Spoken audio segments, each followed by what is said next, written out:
वैसे आओ अभी दौर बाकी है, रुकना मत क्योंकि अभी जोर बाकी है। चिंता मत करो, जीत होगी जरूर इस बार क्योंकि तालियों का शोर बाकी है। नमस्कार न्यूज इंडिया, आप देख रहे हैं, मैं आपके साथ सागर मिश्रा। महामुकाबले की तारीख अब नजदीक आ चुकी है, यानी कि महामुकाबले की तारीखों का ऐलान भी अब हो चुका है।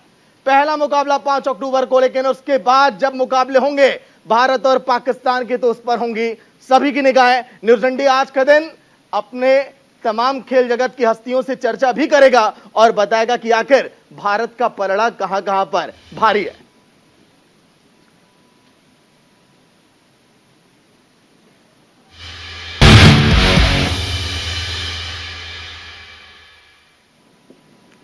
लेकिन अगर हम बात करें वर्ल्ड कप की, तो सन 1983 का दिन आप सभी को याद होगा।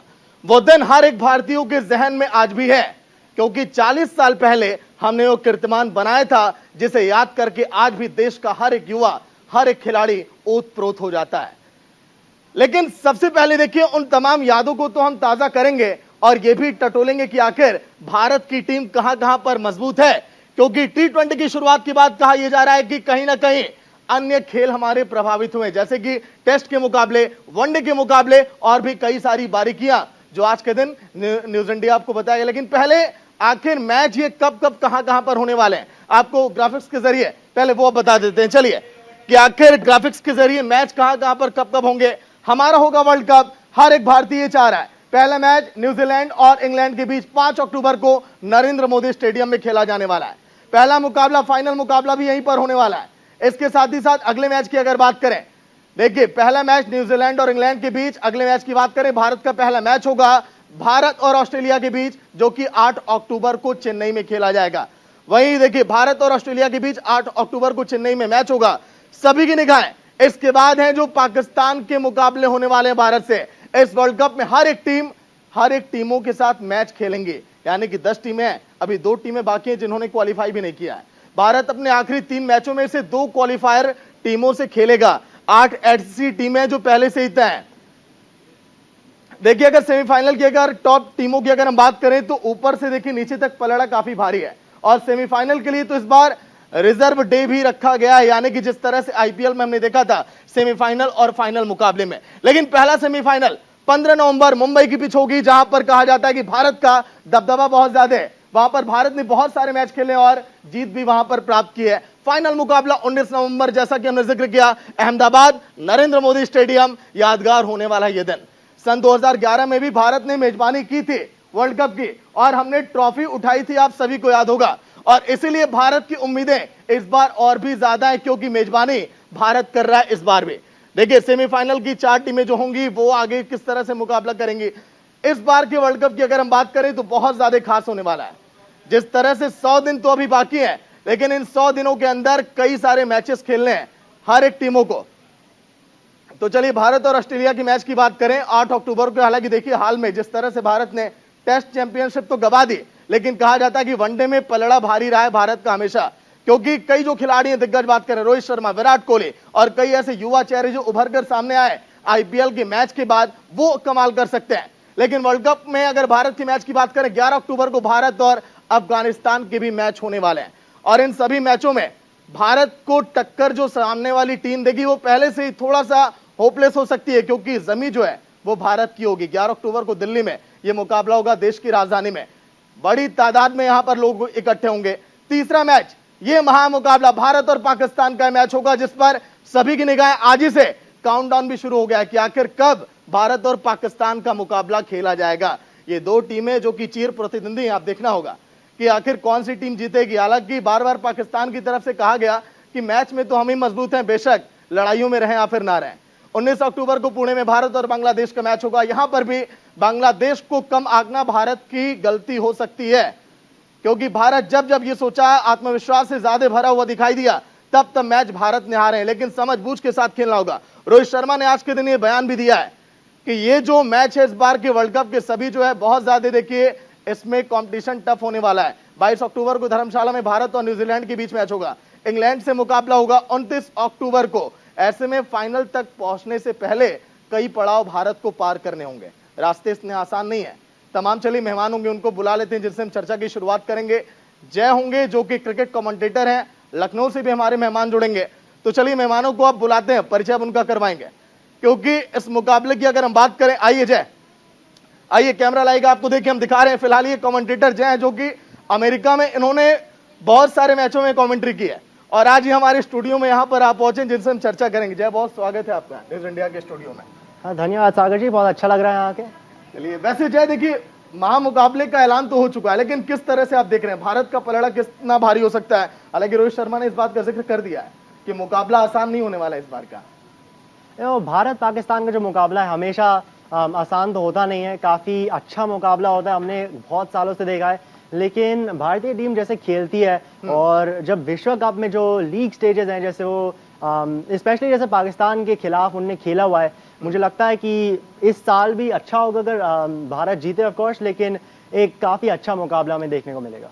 लेकिन मुकाबले की बात हम कर रहे हैं, लेकिन देखिए जो मैच हैं भारत के, उन सभी मैचेस को जीतना, और एक तो देखिए सबसे अधिक दबाव तब रहता है जब अपने घर में मुकाबले हो रहे हो, जीतना भी हो उसमें।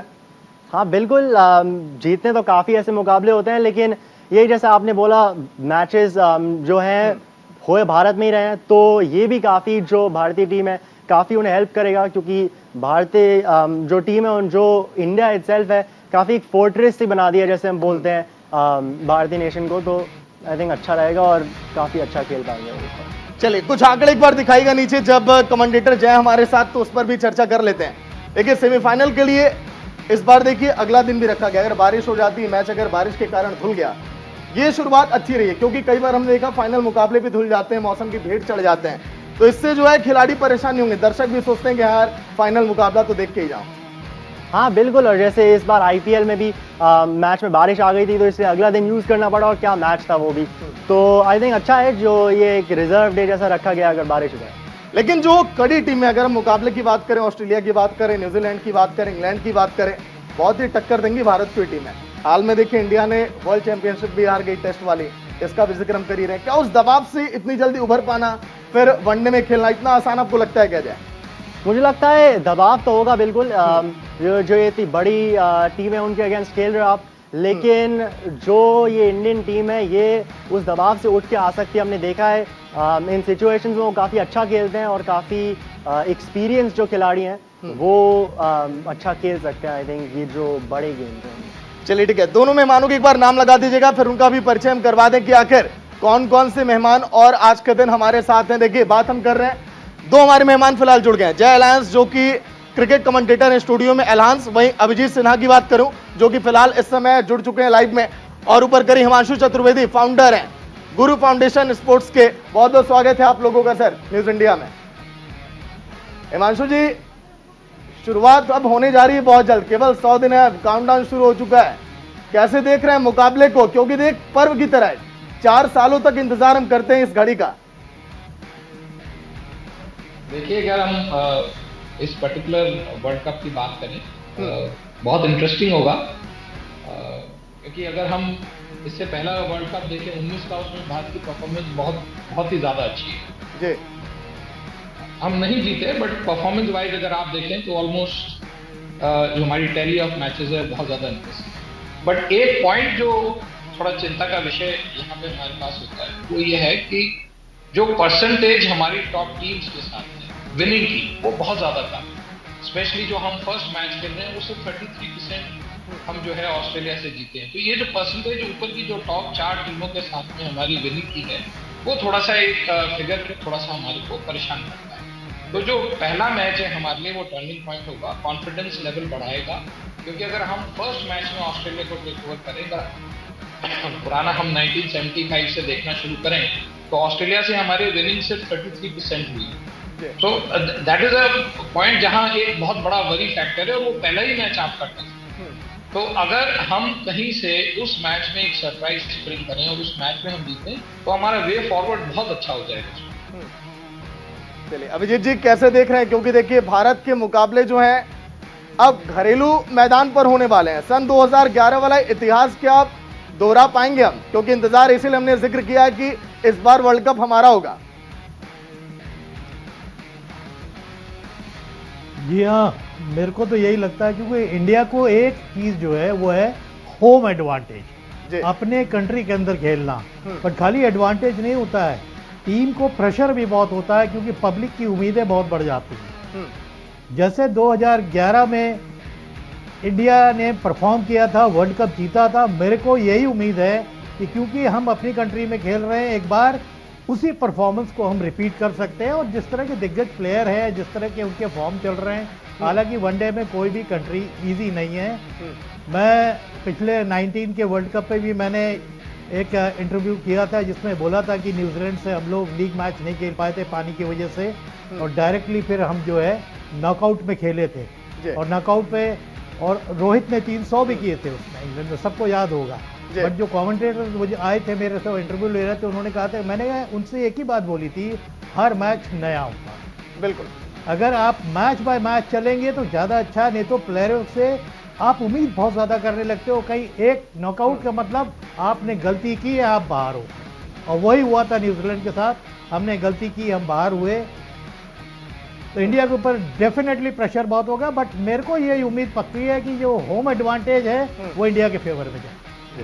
चलिए अभिजीत जी लौट कराऊंगा। फिलहाल देखिए स्टूडियो में जय जी भी हैं, ये जय शाह नहीं है, कमेंटेटर जय हमारे साथ हैं जिनसे हम लगातार बातचीत कर रहे हैं। जय, लेकिन देखिए जिस तरह से हमारे मेहमान ये चर्चा कर रहे हैं, घरेलू मैदान पर अगर मैच हम खेलेंगे तो फायदा होगा, लेकिन घरेलू पिच पर जब हम मुकाबले हारते हैं तो देखिए आगे वाले मैचों के लिए थोड़ी परेशानियां खड़ी हो जाती हैं, उस झटके से उबरने में बड़ा समय लगता है। तो यहाँ पर अपनी हिम्मत और अपनी ताकत हमेशा बनाए रखनी, आत्मविश्वास को बनाए रखना है, ये भी एक चुनौती खड़ी रहती है। जय, ये भी एक चुनौती तो होती है, लेकिन मुझे लगता है जो ये खिलाड़ी हैं जिनने काफ़ी सालों से खेला है, अब उन्हें पता है कि इन चुनौतियों को, जैसे इनका सामना कैसे करते हैं। और एक मैच आप हार भी गए तो आप अगले मैच में कैसे आते हो और काफ़ी स्ट्रांगली खेलते हो और अच्छा खेलते हो। तो वो इससे जो बाउंस बैक करना है, आई थिंक जो इन खिलाड़ियों को इनने सालों से खेला उन्हें आता है। लेकिन क्या लग रहा है जो विपक्षी टीमें हैं सारी, उनको क्या भारतीय पिच की समझ नहीं है ज़्यादा? क्या भारतीयों को इसका फायदा मिलेगा? क्योंकि देखिए लगातार जो कई सारे मैच हमने पीछे देखे हैं, कई सारी विदेशी टीमें भारत में आकर मैच खेली, वो भी बखूबी समझ रही हैं कि भारत की पिचों पर हमें कैसे खेलना है, कैसे भारतीय खिलाड़ियों से हमें पार पाना है। हाँ, तो मुझे लगता है कि ये एक चैलेंज तो हो गई उनके लिए। और जैसे जो इंडिया के जो गेंदबाज हैं, जो स्पिनर्स हैं स्पेशली, वो काफ़ी अच्छा करते हैं, और इंडिया में ही स्पिनर्स के अगेंस्ट अच्छा खेलना और भारतीय स्पिनर्स के अगेंस्ट अच्छा खेलना काफ़ी मुश्किल होता है। और हमने देखा है कि अक्रॉस फॉर्मेट्स, आप ओडीआई में भी देख लो या वरना टेस्ट, T20, हर एक फॉर्मेट में काफ़ी मुश्किल होता है ये करना। तो ये एक काफ़ी बड़ी चुनौती तो होगी, और देखा जाएगा मतलब कैसे खेलते हैं, क्योंकि जो IPL है उससे भी काफ़ी एक्सपीरियंस मिल रहा है उनको ऐसे कंडीशंस में खेलने के लिए। चलिए ठीक है, अब हिमांशु जी से एक बार फिर बात कर लें। हिमांशु जी कुछ कहना चाह रहे थे, लाइएगा। हिमांशु जी देखिए जिक्र हम कर रहे हैं कि अगर भारतीय पिच की अगर यहाँ पर भारत को मदद मिल रही है तो अन्य विदेशी टीमें भी लगातार यहाँ आकर मैच खेली हैं। हाल ही में देखिए ऑस्ट्रेलिया से जिस तरह से हार मिली है भारत को, लेकिन कौन कौन से ऐसे खिलाड़ी हैं जिनको आपको लग रहा है कि मिस हम करेंगे, वो मैदान में अगर नहीं दिखाई देंगे? कहाँ कहाँ पर भारत का वीक पॉइंट है, कहाँ कहाँ पर स्ट्रॉन्ग पॉइंट है, एक बार इस पर भी थोड़ा डालिए नजर हिमांशु जी। देखिए एक चीज मैं अभिजीत जी जो अभी कह रहे थे, मैं उस चीज पे थोड़ी सी ध्यान दिलाना चाहूंगा कि एक एक्सपीरियंस 2011 का है, तो उससे पहले 96 का भी एक एक्सपीरियंस हमारा होम ग्राउंड है। तो हमारे को दोनों एक बड़े मिक्स एक्सपीरियंस हमारे पुराने मिले थे 96 और 2011 के। और जैसा आपने कहा तो ये मेरे को लगता है जो टीम अभी आज हमारे पास में है, ये बहुत ही बैलेंस टीम है। इसमें पुराने और नए प्लेयर्स का बहुत अच्छा कॉम्बिनेशन है, और मुझे लगता है कि जो टीम इस बार स्पेशली जो हमारे पास में उसमें जो ऑलराउंडर्स हैं उनसे बहुत ज्यादा उम्मीद है। और पुराने खिलाड़ी ऐसा नहीं लगता है, देखिए हमेशा नए खिलाड़ियों को मौका मिलना चाहिए, नए खिलाड़ी आने चाहिए। तो मेरे ख्याल से बहुत अच्छी बैलेंस किया होगा। जो बहुत इंपॉर्टेंट प्लेयर हैं जो एक विनिंग है, आप बड़े प्लेयर कह सकते हैं, शिखर धवन एक हमारे ऐसे प्लेयर हैं जिसको आप इस फॉर्मेट में बहुत मिस करेंगे, मतलब मेरे फेवरेट रहे हैं।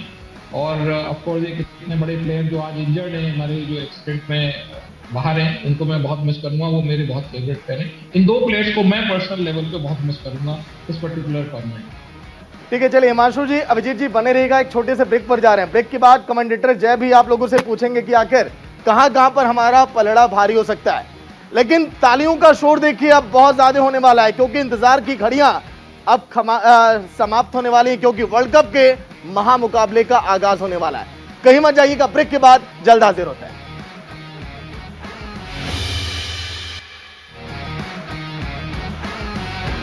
तो चलिए ब्रेक के बाद आपका स्वागत। उम्मीद है तो जीत हमारी जरूर होगी, क्योंकि महामुकाबले की ट्रॉफी इस बार शायद हमारे ही कदमों में होगी। महामुकाबले की तारीखों का आगाज और हमारा होगा वर्ल्ड कप, ये भी जिक्र हम कर रहे हैं। लेकिन कौन कौन सी ऐसी टीमें जिन टीमों ने क्वालिफाई कर लिया है, ये अब आपको बता दी, क्योंकि वो 8 टीमें बहुत ही मजबूत हैं। उनकी ताकत क्या है, कमजोरी क्या है, ये भी आज के दिन हम चर्चा में बताने वाले हैं। चलिए जल्दी से एक बार दिखाते हैं कि कौन कौन सी टीमें जिन्होंने क्वालिफाई किया है डायरेक्ट। देखें, न्यूजीलैंड की बात करें, इंग्लैंड की बात करें, ये दोनों टीमें बहुत बेहतरीन है।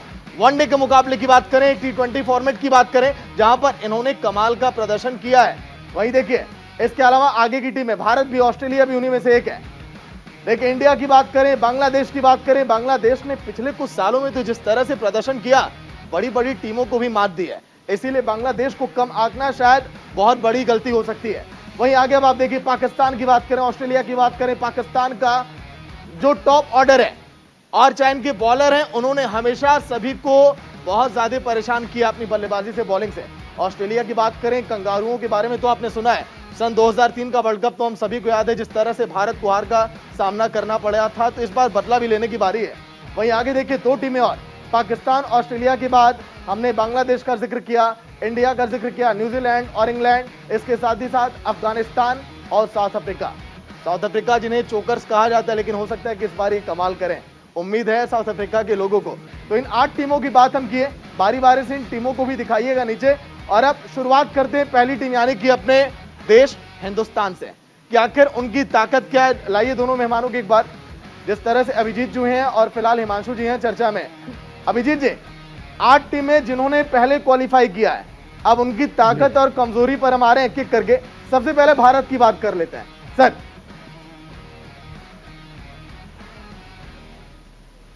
जी, भारत का सबसे बड़ा प्लस पॉइंट है ऊपर के जो 3 टॉप ऑर्डर कौन रहेंगे, 2 तो मालूम है जी। भाई, आपके पास रोहित है, विराट है। अब नए यंगस्टर्स में आप किसको चांस देते हैं, कौन आता है वेस्ट इंडीज टूर से निकल के, आप किसको वर्ल्ड कप के स्क्वाड में डालते हैं। अच्छे फॉर्म पे है, ऋतुराज गायकवाड़ है, यशस्वी जायसवाल है, रेहाने हैं जो अच्छे फॉर्म पे है, तो वो देख रहा है। प्लस हमारे जो इंडियन विकेट में स्पिनर्स क्या हमारा साथ देंगे, और मीडियम पेसर्स तो उनको मालूम है कहाँ बॉल करना है, वो अपने ही विकेटों में खेल रहे हैं। एडवांटेज ये है कि आप अपने विकेटों को पहचानते हैं जितने भी ग्राउंड इंडिया के हैं, और उसी हिसाब से, और कीपर आपके पास अच्छा ही है, आपके पास जो बैटिंग कर लेगा, चाहे संजू सैमसन रहे या ईशान किशन रहे। देखते हैं कौन आता है। बट इंडिया का होम एडवांटेज है, मैंने हमेशा बोला कि होम एडवांटेज बहुत होता है, क्योंकि जब क्राउड आपको चेयरअप करता है, प्लेयर भी पंप अप हो जाते हैं ग्राउंड के अंदर भी, कि हम अच्छा परफॉर्म करें, और लोग जो हमें सपोर्ट कर रहे हैं, उनके जो भी उनके ख्वाब है, उनके ख्वाबों को हम पूरा करके दें। देखिए हिमांशु जी, 2 कीपरों का जिक्र कर दिया अभिजीत जी ने, लेकिन एक खिलाड़ी जिसे हम देखिए बहुत ज्यादा मिस करने वाले हैं, वो तो आप जान ही रहे हैं, जिस तरह से चोट से अभी उभर नहीं पा रहे हमारे बहुत दिग्गज खिलाड़ी। लेकिन क्या लग रहा है, इन 2 खिलाड़ियों जो है इस समय कमी पूरी कर पाएंगे क्या? ऋषभ पंत की बात हम कर रहे हैं हिमांशु जी। बिल्कुल, ऋषभ पंत मेरे फेवरेट हैं। जब पहली बार वो IPL खेले थे, और मैंने उनको क्लेम किया था कि he is one of the finest players in year to come. ये मेरा पहला क्लेम था जिस दिन उन्होंने पहली बार IPL खेली। और मैं मतलब करीब 15-16 साल हो ही गए टीवी पे बैठे हुए, जब से IPL है, 9 IPL कर लिए हैं, बहुत सारी वर्ल्ड कप कर लिया है। तो मेरा ये मानना है कि पर संजू सैमसन के ऊपर मैं ज्यादा अपना विश्वास वो करना चाहूँगा, क्योंकि जब बड़े मैचेस होते हैं तो आपको एक्सपीरियंस प्लेयर का जो एक्सपोजर होता है वो बहुत काम आता है। तो दूसरी चीज जो आपने 2 प्लेयर के लिए कही, मैं थोड़ा सा एक स्टेप और आगे जाऊंगा कि हमने पिछले कुछ मैचेस में देखा है कि जब, जैसे अभिजीत जी ने कहा कि हमारे पहले 3 प्लेयर इंपॉर्टेंट है, मेरा मानना यह है कि जो हमारा मिडिल ऑर्डर है वो सबसे ज्यादा इंपॉर्टेंट है, क्योंकि हमने बहुत अच्छे मैचेस इसलिए हारे हैं कि क्योंकि हमारा मिडिल ऑर्डर हमेशा क्रैश करता है। तो अगर हम अपने मिडिल ऑर्डर को बहुत अच्छे से रखें, हमारे पास बहुत अच्छे ऑलराउंडर्स हैं और कुछ सीनियर प्लेयर्स हैं, अगर वो हमारा साथ बहुत अच्छे से देते हैं, तो जैसा आपने कहा कि हिंदुस्तान में कोई टीम नहीं हरा पाई। चलिए जय, देखिए 2 ऐसे खिलाड़ी हैं जो अभी फिलहाल देखिए सस्पेंस अभी लग रहा है इस समय। बुमराह की हम बात करें, KL राहुल की बात करें, KL राहुल तो ऐसे खिलाड़ी जो कि ग्राउंडेड शॉट भी बढ़िया मारते हैं और ग्राउंड के बाहर भी मारने में देखिए काफी काबिलियत वो रखते हैं। लेकिन इन खिलाड़ियों को अगर शामिल नहीं किया गया या फिर अगर ये नहीं खेल पाते हैं तो शायद ये झटका हो सकता है भारतीय टीम के लिए। जय। झटका तो बिल्कुल हो सकता है। केएल राहुल जैसा आपने बोला काफी अच्छे प्लेयर हैं और ऋषभ पंत जैसे नहीं खेल रहे। केएल राहुल भी अगर खेल पाए तो वो भी विकेट कीपिंग कर सकते हैं। वो जो एक ऑप्शन था ईशान किशन, संजू सैमसन, राहुल भी एक और है। लेकिन अगर राहुल नहीं खेल पाए तो फिर आई थिंक वही है, ईशान किशन और संजू सैमसन में आप कौन चुनते हो। और मैं भी उन दोनों में आई थिंक संजू सैमसन की तरफ थोड़ा ज्यादा लीन कर रहा हूँ क्योंकि वो ज्यादा एक्सपीरियंस है जैसे बोला गया है। बिल्कुल। और इंडिया को मिडिल ऑर्डर में वो एक्सपीरियंस की जरूरत है। और हम बुमराह पे अब बात करें तो बुमराह काफी मिस करेगी इंडियन टीम। लेकिन अगर हम इंडिया को देखें, जो भारतीय टीम है इसको देखें, पिछले कुछ सालों में काफी अच्छे फास्ट बॉलर्स अब आ गए हैं आपके पास। शमी तो है ही, उनका जो एक्सपीरियंस है। सिराज भी अब काफी अच्छी गेंदबाजी कर रहे हैं। तो ऐसे जो आपके पास ऑप्शन है, अर्शदीप सिंह एक और जो डेथ ओवर्स में काफी अच्छी बॉलिंग कर रहे हैं।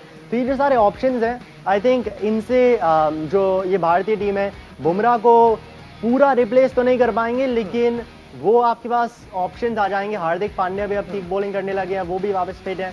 तो आई थिंक बुमराह का उतनी चोट नहीं होगी इंडिया को क्योंकि उनके पास ऑप्शंस हैं। लेकिन केएल राहुल की काफी हो सकती है क्योंकि आपके पास और ऐसे मिडिल ऑर्डर वैसे ही आपका थोड़ा कमजोर है और अब केएल राहुल भी नहीं खेल। अच्छा, एक पॉइंट पर बात अब करते हैं। देखिए आईपीएल की अगर हम बात करें, आज के दिन रोहित शर्मा ने अपने बयान में यह कहा कि T20 फॉर्मेट ने प्रभावित किया वनडे जैसे मुकाबलों को, टेस्ट जैसे अब हम लोग खेल रहे हैं, क्योंकि बल्लेबाज जब बैटिंग करने उतरता है तो फिर वही शॉट, वही जल्दबाजी में बैटिंग करना। लेकिन अभिजीत जी, मुझे लगता है कि आईपीएल जैसे फॉर्मेट ने कई सारे खिलाड़ियों को दिया भी है। वहां से देखिए कई सारे खिलाड़ी उभर के आए, क्योंकि जब मौका मिलता है बेहतरीन वो खेलते हैं। और मुझे लगता है कि पहले की अपेक्षा बहुत सुधार भी हुआ है भारतीय क्रिकेट में आईपीएल के आने से। अभिजीत जी। जी डेफिनेटली चांस भी मिला है, आप खेले भी हैं। बट आपको मैं एज ए क्रिकेटर जो मैं बता सकता हूँ, T20 एंड 50 ओवर्स क्रिकेट में बहुत डिफरेंस होता है। बिल्कुल। There is a difference of nearly 60 overs in the whole match, है ना। तो वो जो बच्चे T20 के सक्सेसफुल प्लेयर होते हैं, कोई जरूरी नहीं है कि वो 50 ओवर्स में भी जाके एक्सेल करें। आपको इनिशियल 30-35 ओवर्स में एक इनिंग बिल्ड करने वाला प्लेयर चाहिए जो सिंगल डबल निकाले। विराट उसका मास्टर है।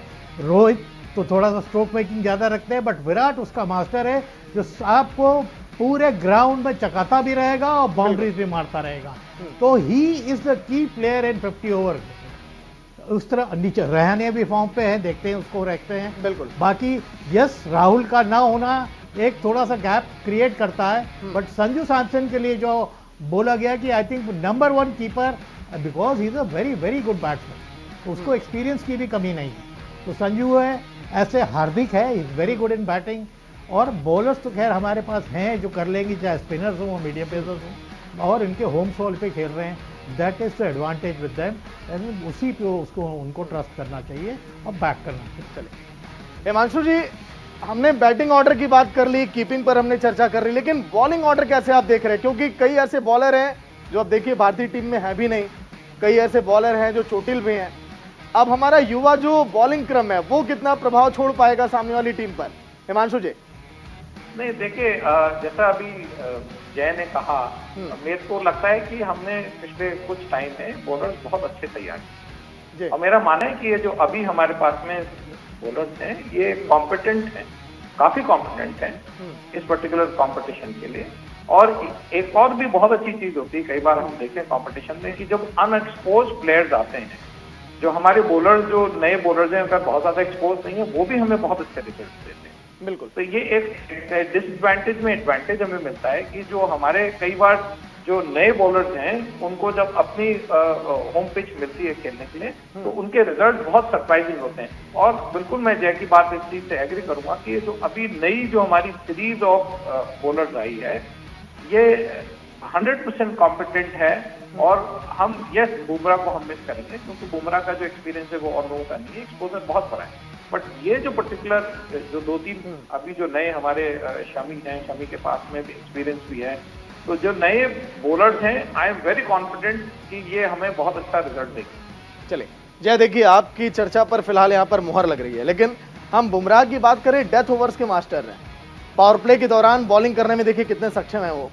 उनकी भरपाई कौन कौन से ऐसे खिलाड़ी हैं जो फिलहाल आईपीएल खेल कर आ रहे हैं, आपको लग रहा है कि हाँ वो काम कर देंगे और एक उम्मीद जगेगी भारत के लिए? well, एक नाम में तो शमी आता है जो काफी सालों से ऐसा कर रहे हैं टेस्ट मैचेस में स्पेशली, लेकिन ओडीआईज में भी वो काफी अच्छा खेल रहे हैं। अब पिछले विश्व कप में उन्होंने हैट्रिक लिया था अफगानिस्तान के अगेंस्ट। तो शमी आई थिंक काफी अच्छे गेंदबाज हैं वो। दोनों पावर प्ले में डेथ में अच्छी बॉलिंग कर सकते हैं। और उसके अलावा फिर मोहम्मद सिराज भी एक और हैं जो आईपीएल में उन्होंने काफी अच्छा खेला है। बिल्कुल। उसके अलावा ऑस्ट्रेलिया में उन्होंने काफी अच्छा खेला था। उन्होंने जनरली पिछले कुछ सालों में उन्होंने अच्छी गेंदबाजी की है, तो वो भी एक आपके पास खिलाड़ी आ गए। अर्शदीप सिंह अच्छी बॉलिंग कर रहे हैं। उमरान मलिक के पास रॉ पेस है, वो भी अच्छे से इस्तेमाल हो सकता है। तो इंडिया के पास, भारत के पास काफी गेंदबाज हैं और ये एक जैसे बोलते हैं गुड हेडेक टू हैव है कि आपके पास इतने सारे गेंदबाज हैं, अब आप चुनोगे किसको। ठीक है, चलिए कि हमने 3 जोन की बात कर ली है, bowling, wicket keeping, batting, 2 zone अभी बाकी है। अभिजीत जी, अब हमारे स्पिन बॉलिंग पे फिर हिमांशु जी से हम पूछेंगे कि आखिर अब ये बताइए फील्डिंग हमारा कितना बेहतर हुआ है। अभिजीत जी पहले आते हैं स्पिन बॉलिंग पे। जी नहीं, स्पिनर्स तो खैर अच्छे हैं हमारे, जडेजा है, अक्षर है, और अगर हम लेफ्ट आर्म अनऑर्थोडॉक्स देखें कुलदीप है। अब ये कि हमारा स्क्वाड पिक कैसे होता है, ऑफ स्पिनर हैं, अश्विन है, हम अपने ग्राउंड पे खेल रहे हैं, अपने ग्राउंडों पे खेलने वाले हैं, और स्पिनर्स की होंगे। याद रखिए स्पिनर्स का रोल की होगा। मैं आज भी ये बात बोल रहा हूं कि हम जब अपने होम ग्राउंड में खेल रहे हैं तो हमारा एडवांटेज स्पिनर्स हैं, तो हम स्पिनर्स को कैसे पिक करते हैं, उनको कैसे यूटिलाइज करते हैं। बैटिंग तभी आप बैटिंग में आप करिए, रन दे के दीजिए और स्पिनर्स आपको रिस्पॉन्ड करें, तभी काम बनेगा। ये पक्की बात है। मैंने पिछले वर्ल्ड कप में ट्रेंट बोल्ट के लिए बोला था कि उसको किसी ने खेला नहीं, वो सबसे ज़्यादा बॉल स्विंग कर रहा है इंग्लैंड के अंदर, और उसी ने आके बॉल करके इंडिया को हरवा दिया सेमीफाइनल। तो आपको टिक मार्क करना पड़ेगा कि आपको किन बॉलरों पे क्या लाइन रखनी है, क्या लेंथ रखनी है, कौन सी ग्राउंड है, कौन सा विकेट स्लो है, किस पे थोड़ा सपोर्ट मिल रहा है, उस तरह से टीम आप चुनिए। तो एक एक मैच इंपॉर्टेंट होता है। ये 50 ओवर्स बड़ा डाइसी क्रिकेट है। T20 तो आप निकाल लेते हो, टेस्ट क्रिकेट में आप सर्वाइव नहीं कर सकते, आपको पूरा क्रिकेट खेलना होगा। बट वनडे जो है ना, ये बीच का क्रिकेट है and it's very dicey cricket. चलिए, वैसे क्रिकेट में कहा जाता है कि अगर आपने कैच छोड़ दिया तो आपने मैच छोड़ दिया। भारत की फील्डिंग में कितना सुधार हुआ है, क्योंकि विराट कोहली की बात करें, रहाणे की बात करें, चाहे हम जडेजा की हम बात करें या फिर रोहित शर्मा की बात करें। देखिए हिमांशु जी, ये वो हमारे फुर्तीले फील्डर्स हैं जिन्होंने देखिए बहुत ज्यादा मेहनत की है, और जो स्तर है फील्डिंग का मुझे लगता है कि इस समय पहले की अपेक्षा ऊपर गया है फील्डिंग का। हिमांशु जी देखिए, अभी एक चीज हम लोग डिस्कस कर रहे थे कि आईपीएल ने 20 में फॉर्मेट है और ये 50 का फॉर्मेट है। तो बाय डिफॉल्ट क्या है कि जो 20 जो प्लेयर्स खेले हैं उनकी फिटनेस लेवल इतनी हाई हो गई है कि वो फिटनेस लेवल और जो फील्डिंग का स्टैंडर्ड हाई हुआ है, वो we must thank IPL to quite an extent.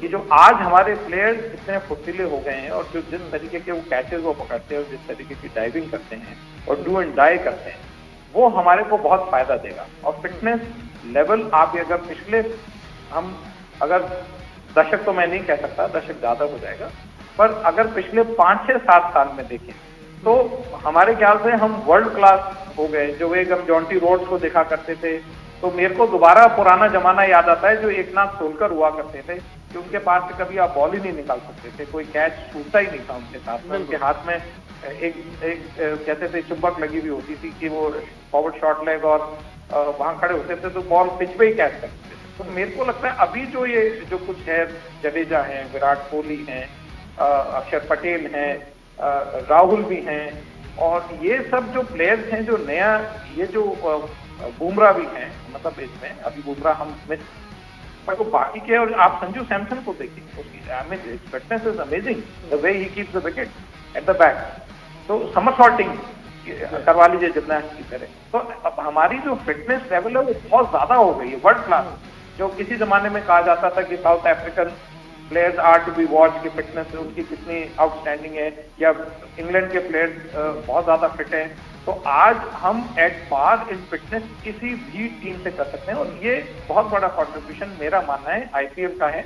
ये जो मर्ज हुए हैं प्लेयर्स, जो आपस में मर्ज होकर खेलना एक टीम में, तो जो आपको कंपटीशन होता है वो डिफरेंट होता है। देखिए अभी अन्य टीमों पर भी चर्चा करनी है, लेकिन जो आप सबसे मेन पॉइंट है विराट कोहली की बात करें, जब उन्होंने कप्तानी की थी तो कोई बड़ा खिताब भारत जीत नहीं पाया था। फिर उसके बाद उन्होंने जब कप्तानी छोड़ी तो सामने आ गए रोहित शर्मा। लेकिन इस वर्ल्ड कप के पहले चर्चाएं बार बार ये होने लगी कि कहीं ऐसा ना हो कि कप्तानी में बदलाव किया जाए, हार्दिक पांड्या को आगे लाया जाए, क्योंकि आईपीएल के मुकाबलों में जिस तरह से उन्होंने कप्तानी की, जीत प्राप्त की, उससे उनकी वैल्यू बहुत ज्यादा बढ़ी है। लेकिन रोहित शर्मा की कप्तानी में देखिए बहुत ज्यादा दबाव होगा रोहित शर्मा के ऊपर भी, और इस वर्ल्ड कप को जीतना भी उनके ऊपर बहुत बड़ी जिम्मेदारी होगी। कैसे देख रहे हैं जय इसको? अरे मुझे लगता है हार्दिक पांड्या उन्होंने काफी अच्छी कप्तानी की है, लेकिन इस समय में बदलना कप्तान थोड़ा डाइसी सा लग रहा है मुझे लग रहा है रोहित शर्मा अभी तक कप्तान रहे हैं पिछले कुछ सालों में, उन्हें ही रखना चाहिए अब कप्तान जैसे। हार्दिक पांड्या उन्होंने अच्छा किया है और फ्यूचर में वो डेफिनेटली इंडिया का कैप्टन बन सकते हैं और बनेंगे भी मुझे लगता है, लेकिन इस विश्व कप के लिए रोहित शर्मा को ही रखना चाहिए। चलिए देखिए, अब हमने बात कर ली टीमों की, तो वर्ल्ड कप में 10 वेन्यू है, पुणे, मुंबई, धर्मशाला। आगे देखिए जो भारत में मुकाबले, क्योंकि 10 शहरों में मुकाबले इस बार के होंगे वर्ल्ड कप के। आगे देखिए पुणे, मुंबई, धर्मशाला, इन 3 जगहों की बात करें, कोलकाता की बात करें, अहमदाबाद की बात करें, हैदराबाद की बात करें, क्योंकि ये सभी जगहों पर भारतीय टीम ने बहुत ज्यादा मैच खेले जाए। देखिए बेंगलुरु की बात करें, लखनऊ की बात करें, यहाँ पर 5 मुकाबले होने वाले हैं इस स्टेडियम में। दिल्ली की बात करें, चेन्नई की बात करें, ये 10 वो शहर है जहां से पूरी तरह से परिचित है भारतीय टीम, और लगभग कई खिलाड़ी यहीं से होते भी हैं, तो फिर उनके लिए होम ग्राउंड होगा। ये कितना फायदा इन 10 शहरों का और यहाँ पर मुकाबला होना है? मुझे लगता है काफी फायदा है कि आप अपने होम ग्राउंड में खेल रहे हो, जैसे बात हुई है कि आप ये कंडीशंस जानते हो, आपने यहीं खेला हुआ इतना सारा क्रिकेट, तो ये डेफिनेटली इंडियन टीम को हेल्प तो करेगा। और इतने सारे शहरों में जो ये विश्व कप हो रहा है, अब जो भारतीय टीम है और जो खिलाड़ी हैं इस टीम में, उन्होंने काफ़ी मैचेस खेले हुए हैं इन ग्राउंड्स में, क्योंकि आईपीएल की जो 70 मैच होते हैं वो इन ग्राउंड्स में इतना खेले जाता है, यही 10 ग्राउंड में खेला जाता है। तो अब काफ़ी एक्सपीरियंस आ गया है भारतीय प्लेयर्स को और फिर इंटरनेशनल प्लेयर्स को भी इन ग्राउंड्स पे, तो आई थिंक वो इंडियन टीम को काफ़ी हेल्प करेगा इस वर्ल्ड कप। चलिए अभिजीत जी, हिमांशु जी, जय, और ये हमारे 3 मेहमान जो कि बड़े देखिए अच्छे से समझा रहे हैं कि आखिर वर्ल्ड कप की बारीकियां क्या क्या है, कितने बेहतर हमारे भारतीय खिलाड़ी हैं। अभिजीत जी, मैं बात कर रहा हूं अपने उन 10 शहरों की जहां पर मुकाबले होने वाले हैं, किस तरह से देख रहे हैं, और भारतीय टीम यहां पर कितने आत्मविश्वास से भरी होगी जब अपने होम ग्राउंड पर खेलेगी? सर अभिजीत जी। नहीं, जैसे जय ने बोला वो बहुत सही बात बोली कि जब आप अपने होम ग्राउंड्स में खेलते हैं तो आपको क्राउड का बहुत बड़ा सपोर्ट मिलता है, विकेटों को आप पहचानते हैं, उन्हीं विकेटों में आप पले हैं, बड़े हुए हैं, खेले हुए हैं। ऐसी जगह अगर आप खेल रहे हैं उसका एडवांटेज नहीं ले पा रहे हैं तो बड़ी दुर्भाग्य की बात होगी। हर कंट्री में यही होता है, जो भी कंट्री जो होस्ट होती है वो अपने एडवांटेज पे विकेटें भी रखती है, बनाती भी है, और वो लोग जानते भी हैं अपने विकेटों को। तो ये प्लेयर्स बहुत एक्सपीरियंस हैं, टॉप क्लास प्लेयर्स हैं, कंट्री के लिए खेल रहे हैं, स्टेट में खेल चुके हैं सालों साल, तो इनको मालूम होना चाहिए कि हमारी उनकी प्रिपरेशन किस तरह चाहिए इन सब ग्राउंड्स में, कौन सा ग्राउंड ग्रासी है, कौन सा जो है स्पिनिंग ट्रैक है, कौन सा है जो बैटिंग विकेट है, ये सब मालूम रहता है इनको। और इतनी बड़ी जो थिंक टैंक इनके साथ चल रही है इस समय, जो बीसीसीआई ने दे रखी है, वो काहे के लिए? इसी पे गाइड करने के लिए। अच्छा तो मेरे हिसाब से देखिए लखनऊ से इस समय जुड़े हैं लाइव में, जानते हैं एकाना स्टेडियम कितना महत्वपूर्ण होगा भारतीयों के लिए, बता नहीं सकते। देखिए एकाना स्टेडियम में जो पिछले कुछ मैचेस हुए थे वो बड़ी डिसअपॉइंटिंग विकेट था वो, है ना, बट अभी सुन रहे हैं कि वो कुछ नया विकेट रिले कर रहे हैं इस मैच के लिए। भगवान करे कि वो विकेट थोड़ा सपोर्ट करने वाला हो, सपोर्टिंग विकेट हो। और लखनऊ में जो इतना पेपर वालों ने क्रिटिसाइज किया था विकेट को लेके, बड़े लो स्कोरिंग मैच हुए थे, ये नहीं होना चाहिए, विकेट बहुत अच्छा मिलना चाहिए। चलिए हिमांशु जी, भारत के अलावा और कौन सी ऐसी टीम आपको दिखाई देती है जो भारतीय पिच से बहुत ज्यादा परिचित है, जो लग रहा है कि हाँ बेहतरीन यहाँ पर कमाल कर सकती है? क्या एशियाई देश भी उसमें हो सकते हैं क्या? देखिए एशियाई देश में अगर आप देखें तो मैं एक श्रीलंका को देखता हूँ कि जो अभी क्वालिफाई होना बाकी है, श्रीलंका जब क्वालिफाई आती है। और दूसरा जो सबसे ज्यादा मेरे को क्लोज लगता है, अगर मैं इंग्लैंड और ऑस्ट्रेलिया के बीच में कुछ करूं तो मेरे को लगता है ऑस्ट्रेलिया की एज ज्यादा है कि जो हमारे पिचेस को ज्यादा पढ़ सकते हैं। क्योंकि अगर हम पास में भी देखें तो ऑस्ट्रेलिया की परफॉर्मेंस हमारे यहाँ जब भी वो आए हैं कंपैरेटिवली बहुत अच्छी रही। तो as a visiting team data निकाल के कैलकुलेट इसमें करें, स्पेशली इस फॉर्मेट ऑफ गेम में, टेस्ट फॉर्मेट की मैं नहीं बात करता हूँ, तो उसमें अगर आप देखें तो ऑस्ट्रेलिया की परफॉर्मेंस बहुत अच्छी है। तो और अभी अभिजीत जी ने बताया एक बहुत इंपॉर्टेंट पॉइंट है कि ये, और मेरा काफी मानना भी है और पहले से भी मैं कुछ शोर में कह चुका हूँ कि ये ऑफ द पिच जो है वो हमारे लिए बहुत ज्यादा वर्किंग इम्पोर्टेंट है, या ऑन द पिच है, क्योंकि हम किस पिच पे किस टीम के साथ किस टॉस पे खेल रहे हैं ये हमारे लिए बहुत इंपॉर्टेंट होगा। तो ये जितना बड़ा थिंक टैंक हमारे साथ में, उसके लिए बहुत बड़ा चैलेंज है कि हर पर्टिकुलर, जैसे 10 वेन्यू पे कौन से प्लेयर, किसका होम ग्राउंड, किसकी परफॉर्मेंस, किसी स्ट्रैटेजिक, ये बहुत सारी चीजों को काम ऑफ द फील्ड करना बहुत जरूरी है। अगर हम कहीं भी वहां थोड़े से में भी गलती कर गए तो हमारे लिए हर मैच भारी पड़ सकता है। चलिए ठीक है, एक बार जैसे हम शहरों पर बात तो कर ही रहे थे, एक बार पहले जो अब ये दिखा दीजिए भारत की मैच कौन कौन सी टीम्स हैं, क्योंकि उन टीमों की बात करें 5 अक्टूबर को अहमदाबाद में भारत और पहला मैच न्यूजीलैंड और इंग्लैंड के बीच है। माफ करिएगा, 5 अक्टूबर का वो दिन है जब वर्ल्ड कप का आगाज हो रहा है, शुरुआत यहीं से हो रही है। लेकिन आगे भारत और ऑस्ट्रेलिया के बीच 8 अक्टूबर को चेन्नई में मुकाबला है। रोकिएगा क्योंकि पहले इस पर अब चर्चा कर लेते हैं। चेन्नई में मुकाबला जो है और भारत ऑस्ट्रेलिया के बीच किस तरह से आप देख रहे हैं इस मुकाबले को, क्योंकि चेन्नई की पिच ऑस्ट्रेलिया के लिए उतनी देखिए महत्वपूर्ण नहीं होगी, क्योंकि भारत यहां पर बहुत सारे मैच अभी हाल ही में खेला है। हाँ बिल्कुल, और चेन्नई की पिच हमने देखा है काफ़ी, उसमें जो स्पिनर्स हैं उनको काफ़ी हेल्प मिलती है, जो गेंद है काफ़ी घूमती है वहाँ पर, तो इंडिया को ये काफ़ी हेल्प करेगा। लेकिन जो ये इंडिया ऑस्ट्रेलिया मैच है, इसके साथ ही जो इंडिया का शुरू हो रहा है, तो ये काफ़ी मुश्किल मैच है जैसे शुरू हो रहा है। और जैसा आपने पहले भी बोला था, तो वो जो दबाव है वो बना रहेगा थोड़ा।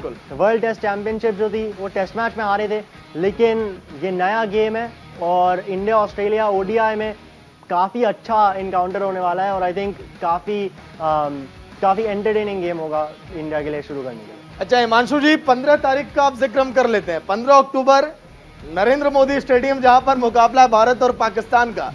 सियासी दिग्गज भी यहां पर पहुंचने वाले हैं सर इस मैच का लुत्फ उठाने के लिए, लेकिन भारत का पलड़ा यहां पर कितना भारी होगा इस मैच में? हालांकि आत्मविश्वास से तो भरी हुई लगती है यहां पर। देखिए, अभी तक तो वर्ल्ड कप में 100 में से 100 नंबर हैं, आज तक हम कभी हारे नहीं हैं। और ऐसा स्टेडियम भी आपने चूज किया है कि आपने अहमदाबाद में स्टेडियम को चूज किया है, तो मेरे को नहीं लगता कि कुछ परसेंटेज है, बट हमें ओवर कॉन्फिडेंट नहीं होना चाहिए कभी भी। पर मेरा मानना यह है कि पाकिस्तान अपनी सबसे बेहतर कोशिश करेगा, बट अभी तक का जो इतिहास बताता है कि हम आज तक एक भी 75 से अभी तक 1975 से अभी तक किसी भी वर्ल्ड कप में एक सिंगल मैच पाकिस्तान से नहीं हारे। तो अभी हिस्ट्री एकदम से टर्न अराउंड हो जाए तो बात अलग है, क्योंकि अहमदाबाद का जो क्राउड है और जो स्टेडियम है इतना विशाल है, और जो क्राउड होगा, जैसे अभिजीत जी ने भी कहा अभी कई बार, कि जो अपना जो क्राउड होता है वो बहुत चीजें बदलाव कर देता है। बिल्कुल। तो मुझे नहीं लगता है कि हमें तो ये डिस्कस करना चाहिए कि हम कितने मार्जिन से जीते। परसेंटेज तो है ही नहीं, चांस ही नहीं है कि हम कहीं हार के कहीं आसपास भी जाएंगे, पर हम ये डिस्कस करें कि जो पास्ट डेटा जो आता है, जो पास्ट रिजल्ट है, उसमें पाकिस्तान को कितनी बुरी तरह हराएंगे। बिल्कुल, उसमें जो हराया उसमें और बुरी तरह हराएंगे, उसमें हमें आगे बढ़ना चाहिए, बजाय आप जब जिक्र आप कर ही रहे हैं कि बुरी तरह से हराएंगे हम। अभिजीत जी, लग रहा है कि आप भी खुश हैं, आपको भी पूरी उम्मीद है पाकिस्तान में इस बार टीवी फूटने वाला है। डेफिनेटली। देखिए, एक बात बताऊं प्रैक्टिकली, जो रिकॉर्ड बताता है वर्ल्ड कप का, पाकिस्तान हमेशा इंडिया के अगेंस्ट प्रेशर में रहेगी। वो भी इंडिया के अंदर मैच खेल रही है, बाहर के मैचेस वो इंडिया के अगेंस्ट जीते हैं, बट याद रखिए ये वर्ल्ड कप इंडिया में हो रहा है, तो मेरे को लगता है प्रेशर तो दोनों ही टीम पे होता है जब खेलती है इंडिया। पाकिस्तान मीन्स वो वॉर की तरह एकदम खेलते हैं ग्राउंड के, बट मेरे हिसाब से जो प्रेशर होगा पाकिस्तान पे ज्यादा होगा वो इंडिया के अगेंस्ट। यह 15 अक्टूबर का दिन, मतलब कि हम सभी भारतीयों के लिए देखिए बड़ा महत्वपूर्ण दिन ही होता है। एक पर्व की तरह भारत पाकिस्तान के मैच को देखा जाता है। आतिशबाजी तो आमतौर पर हम देखते हैं जब हमारी टीम जीत जाती है, उसके पहले से बहुत सारी उम्मीदें, लेकिन जब उम्मीद को झटका लगता है तब शायद हम बड़े निराश होते हैं। हाँ बिल्कुल, निराश तो होते ही हैं। और अभी तक विश्व कप में सिर्फ एक ही बार हरा पाई है पाकिस्तान भारत को, वो भी T20 वर्ल्ड कप में था। ओडीआई वर्ल्ड कप में एक भी बार नहीं, और मुझे लगता है वही उम्मीदें बनी रहेंगी अभी इस भारतीय टीम से, और इस बार भी वो लोग काफ़ी अच्छा खेल पाएंगे। और एक और चीज़ है कि ये मैच जो भारत में ही हो रहा है, उससे ये भी है कि जो एटमॉस्फेयर बनता है, जब आपके पास जो जैसे सी ऑफ ब्लू बोलते हैं, जब बहुत भारतीय टीम के जो सपोर्टर्स हैं वही होंगे ऐसे स्टेडियम में काफ़ी, उससे भी जो पाकिस्तान की टीम है उन पे काफ़ी दबाव बना रहेगा और इंडियन टीम को काफ़ी। अच्छा देखिए अभिजीत जी, एक सबसे मेन सवाल ये है, कर लेते हैं, क्योंकि मुझे लग रहा है कि पाकिस्तान की टीम पहले ही थोड़ी परेशान हो गई होगी, क्योंकि इन लोगों ने ठान लिया था भारत हम खेलने के लिए भेजेंगे नहीं एशिया कप में जब तक आप लोग नहीं आएंगे सर।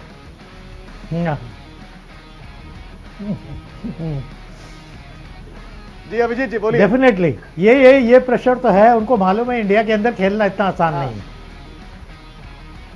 चलिए अच्छा, बांग्लादेश के मैच पर एक बार आइएगा।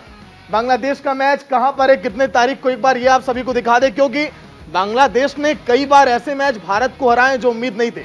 19 अक्टूबर जगह पूरे जहां पर भारत और बांग्लादेश के भी मैच होगा, और बांग्लादेश ने बड़ी बड़ी टीमों को पटखनी दी है। बांग्लादेश को जब जब भारत ने कम आका है तब तब समझ जाइए कि मुंह में से जीत को निकाला है बांग्लादेश ने। बिल्कुल मुंह में से जीत तो निकाला है बांग्लादेश ने। उनने विश्व कप में काफी जो अपसेट्स हैं वो किए हैं, जैसे 2015 में उनने इंग्लैंड को हरा दिया था। उसके बाद भी उनने काफी अच्छा खेला है, काफी क्लोज मैचेस हुए हैं बड़े टीम के साथ। तो आई थिंक बांग्लादेश एक ऐसी टीम है जो ये भारतीय टीम वो काफी लाइटली ऐसे नहीं ले सकते। बांग्लादेश की टीम अच्छी टीम है, उनके पास स्पिनर्स भी अच्छे हैं जो इन कंडीशंस में अच्छा खेल सकते हैं। चलिए अगले मैच की बात कर लेते हैं, क्योंकि 19 अक्टूबर के बाद अगला मैच 22 अक्टूबर धर्मशाला भारत और न्यूजीलैंड के बीच है। हिमांशु जी, धर्मशाला की पिच कितनी बेहतर आपको लग रही है जब भारत और न्यूजीलैंड जब आमने सामने होंगे? क्योंकि न्यूजीलैंड को कई बार देखा गया कि स्पिनर्स को भी ये लोग बढ़िया खेलते हैं, फास्टर्स को भी ये बढ़िया खेलते हैं। यहां पर क्या मदद मिलेगी भारत को? देखिए अक्टूबर का ऐसा महीना है जिसका मौसम बहुत अगेंस्ट नहीं है। अगर यही मैच थोड़े दिन पहले अगर होता तो थोड़ा सा वेदर की वजह से न्यूजीलैंड की टीम तंग होती। और मेरा मानना यह है कि इक्वल वेदर कंडीशन उनको कुछ मिलती है कुछ उनके कंट्री की जैसी जब हम अक्टूबर के महीने में वहां जाते हैं। और न्यूजीलैंड के साथ जब हम खेलें तो आई थिंक मेरा मानना यह है कि धर्मशाला के पिच पे हमारे को ज्यादा स्पिनर्स यूज करने चाहिए, क्योंकि वो हमारे लिए एक बहुत बड़ा एडवांटेज होगा वहां पे, बजाय हम न्यूजीलैंड को काउंटर करके और 3 बॉलर्स को ज्यादा काउंटर करें। क्योंकि वहां ये इंपॉर्टेंट होगा हमारे लिए। धर्मशाला की पिच पे अगर हम पहले भी देखें तो जो रिकॉर्ड भी कहता है कि spinners have held turn around the matches. So I think that it will depend on what kind of spinners and who clicks from our side at that particular day on spinning side. That will be a turning point for me in Dharamshala. ठीक है, चलिए 29 अक्टूबर का match आप देखिए लखनऊ में, यानी कि Kanha stadium में भारत और इंग्लैंड के बीच है। हालांकि अभी वहां की पिच को बनाया जा रहा है। लखनऊ की बात करें, भारत और इंग्लैंड के बीच पहला मुकाबला सन 1975 में जब वर्ल्ड कप की शुरुआत हुई थी तब भी हुआ था। लेकिन अब 29 अक्टूबर का मुकाबला हिमांशु जी देखिए कितना खास होगा। अभिजीत जी आपसे मैं पूछ लेता हूं सर, अभी आप जिक्र कर ही रहे थे लखनऊ की पिच का, लेकिन 29 अक्टूबर बहुत अहम दिन है सर।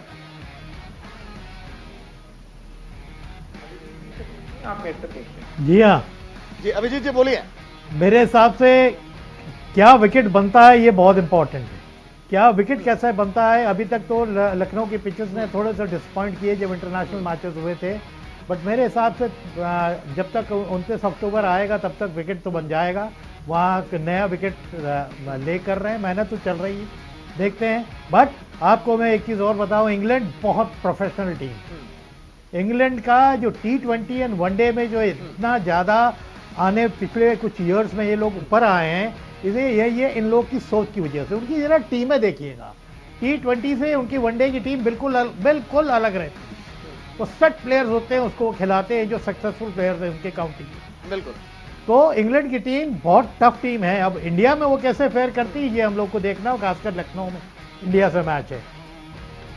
चलिए ठीक है अभिजीत जी, हिमांशु जी बहुत बहुत शुक्रिया। मुझे लगता है कि बहुत सारे व्यूज आने वाले हैं जिस तरह से आप लोगों ने चर्चा पर प्रकाश डाला है। हिमांशु बहुत बहुत शुक्रिया आपका, जिस तरह से आपने स्टूडियो में आकर बहुत बेहतर तरीके से लोगों को बताया कि आखिर भारतीय टीम कितनी मजबूत है। लेकिन जीत की उड़ान अभी बाकी है। 100 दिन का काउंटडाउन शुरू हो चुका है, लेकिन जीत की उम्मीद हम सभी को है और तालियों की गड़गड़ाहट आपको मैदान में अब सुनाई देने वाली है। फिर मुलाकात होगी, शुक्रिया।